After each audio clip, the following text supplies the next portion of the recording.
You're watching America This Morning, America's #1 early morning news.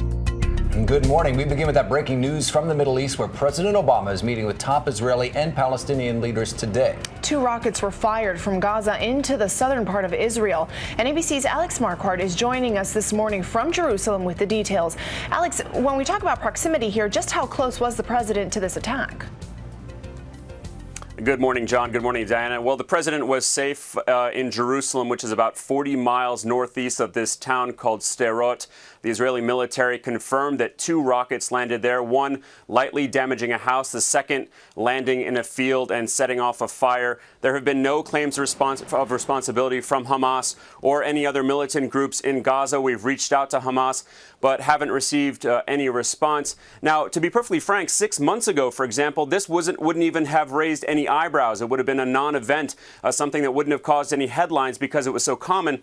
Of course, today it's significant for 2 very big reasons. The first is that it violates the ceasefire agreement between Israel and Hamas that followed after their conflict in November. In recent days, a Hamas official had warned that they would retaliate for what they said were Israeli military violations of that ceasefire. And of course, the second major reason is that President Obama is here for the next few days.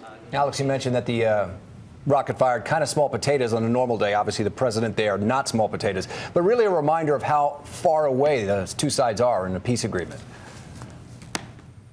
Absolutely, not just between the Israelis and the Palestinians, but between the Palestinians themselves.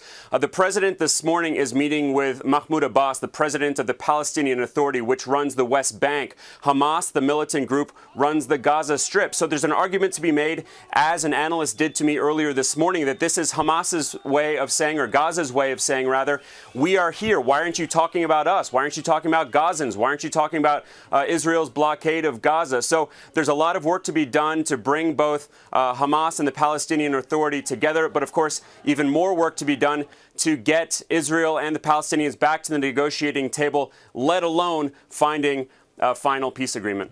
All right, Alex Marquardt, and that work is just now beginning live from our Jerusalem bureau. Thank you.